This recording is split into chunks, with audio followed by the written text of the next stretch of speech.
Assalamualaikum warahmatullahi wabarakatuh. Selamat pagi. Semoga semua dalam keadaan sehat dan tetap semangat meskipun kita masih harus belajar dari rumah. Materi PPKN kelas 11 bab 3, Sistem Hukum dan Peradilan di Indonesia. Pada pertemuan hari ini, kita akan membahas sub A, yaitu Sistem Hukum Indonesia. Untuk memahami sistem hukum di Indonesia, maka pertama kita harus mengerti apa itu yang dimaksud dengan makna hukum. Hukum secara umum yaitu seperangkat aturan yang mengatur tingkah laku manusia dalam kehidupan bermasyarakat. Adapun sifat-sifat hukum, yang pertama mengatur, artinya berisi perintah maupun larangan yang mengatur tingkah laku manusia. Yang kedua bersifat memaksa, hukum bertindak memaksa seseorang untuk menaati serta mematuhi dan memiliki sanksi yang tegas bagi pelanggar hukum. Yang ketiga bersifat melindungi, artinya hukum dibentuk untuk melindungi dan menjamin hak warga negara. Selanjutnya unsur-unsur hukum.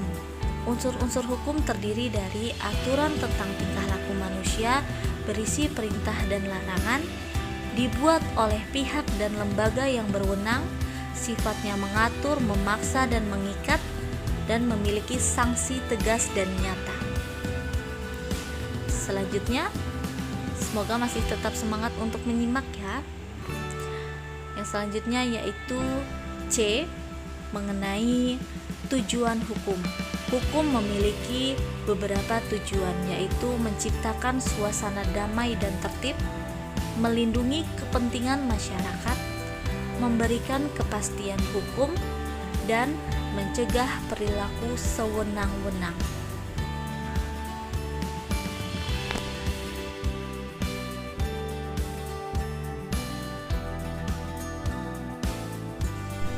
Oke, selanjutnya yang D, penggolongan hukum. Penggolongan hukum bertujuan memberikan gambaran lebih terperinci tentang hukum. Adapun penggolongan hukum yang pertama adalah A. Hukum berdasarkan sumbernya. 1. Hukum undang-undang, yaitu hukum yang tercantum dalam peraturan perundang-undangan. Yang 2. Hukum kebiasaan, yaitu hukum yang terletak dalam aturan-aturan kebiasaan. 3. Hukum traktat, yaitu hukum yang ditetapkan oleh negara-negara di dalam suatu perjanjian antar negara. 4. Hukum jurisprudensi, yaitu hukum yang terbentuk karena keputusan hakim. Yang B, hukum berdasarkan tempat berlakunya. 1. Hukum nasional, yaitu hukum yang berlaku dalam wilayah suatu negara tertentu. 2. Hukum internasional, yaitu hukum yang mengatur hubungan hukum antar negara dalam dunia internasional. Hukum internasional berlaku secara universal, artinya secara keseluruhan maupun terhadap negara-negara yang mengikatkan dirinya pada suatu perjanjian internasional. 3. Hukum asing, yaitu hukum yang berlaku dalam wilayah negara lain. 4. Hukum gereja, yaitu kumpulan-kumpulan norma yang ditetapkan oleh gereja untuk para anggotanya. Selanjutnya yang C, hukum berdasarkan bentuknya.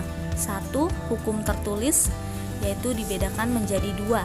Yang pertama, hukum tertulis yang dikodifikasikan, yaitu hukum yang disusun secara lengkap, sistematis, teratur, dan dibukukan sehingga tidak perlu lagi peraturan pelaksanaannya.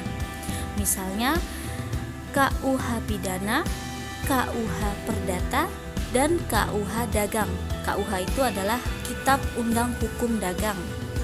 Yang B, hukum tertulis yang tidak dikodifikasikan, yaitu hukum yang meskipun tertulis tetapi tidak disusun secara sistematis, tidak lengkap dan masih terpisah-pisah sehingga sering masih memerlukan peraturan pelaksanaan dalam penerapannya. Misalnya undang-undang, peraturan pemerintah, dan keputusan presiden.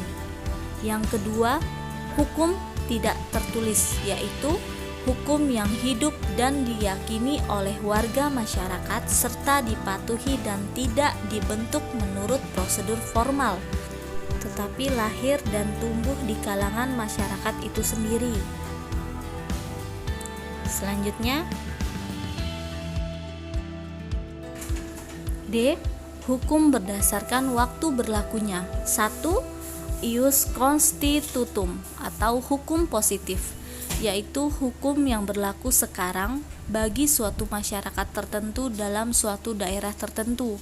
Misalnya, Undang-Undang Dasar Republik Indonesia tahun 1945, Undang-Undang RI Nomor 12 Tahun 2006 tentang Kewarganegaraan Republik Indonesia.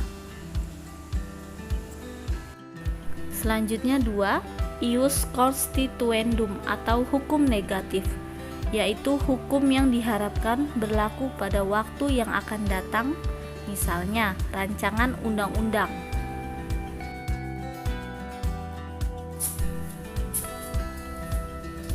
Selanjutnya yang E, hukum berdasarkan cara mempertahankannya. 1. Hukum material, yaitu hukum yang mengatur hubungan antara anggota masyarakat yang berlaku umum tentang hal-hal yang dilarang dan dibolehkan untuk dilakukan. Misalnya, hukum pidana, hukum perdata, hukum dagang, dan sebagainya.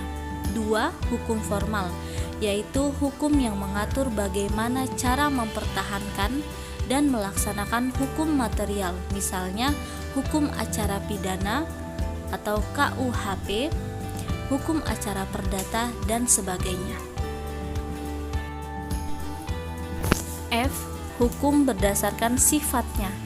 1. Hukum yang memaksa, yaitu hukum yang dalam keadaan bagaimanapun juga harus dan mempunyai paksaan mutlak. Misalnya, melakukan pembunuhan, maka sanksinya secara paksa wajib dilaksanakan. 2. Hukum yang mengatur, yaitu hukum yang dapat dikesampingkan apabila pihak-pihak yang bersangkutan telah membuat peraturan sendiri dalam suatu perjanjian. Misalnya, ketentuan dalam pewarisan.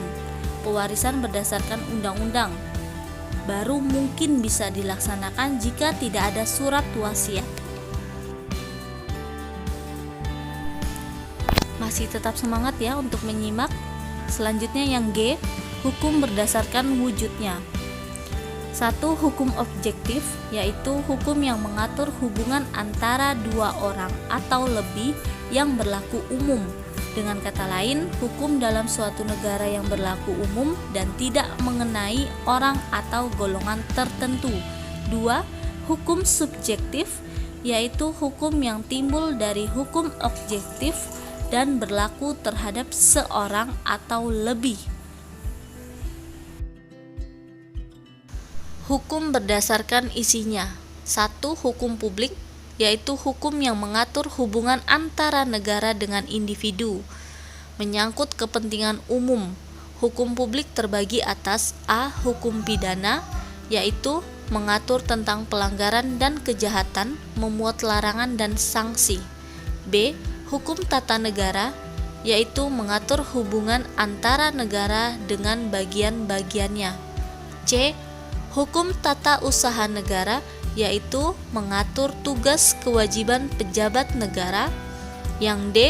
Hukum internasional, yaitu mengatur hubungan antara negara seperti hubungan antar negara seperti hukum perjanjian internasional, hukum perang internasional, dan sebagainya. Di sini masih tetap semangat ya untuk menyimak. Dan yang selanjutnya, yang kedua, hukum privat atau sipil, yaitu hukum yang mengatur hubungan antara individu satu dengan individu lain, termasuk negara sebagai pribadi. Hukum privat terbagi atas A.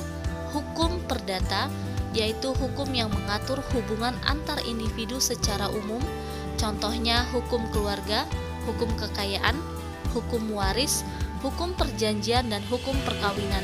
Yang B. Hukum perniagaan atau hukum dagang, yaitu hukum yang mengatur hubungan antara individu dalam perdagangan, contohnya hukum tentang jual beli, hukum piutang, pendirian perusahaan dagang, dan sebagainya.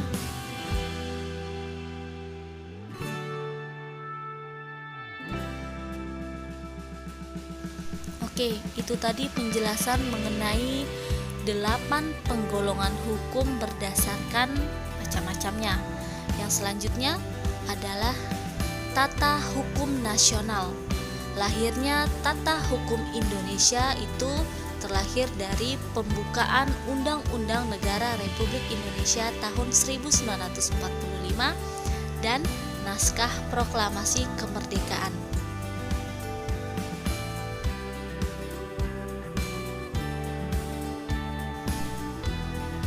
Adapun tata urutan peraturan perundang-undangan nasional, yaitu yang pertama Undang-Undang Dasar Negara Republik Indonesia tahun 1945, 2.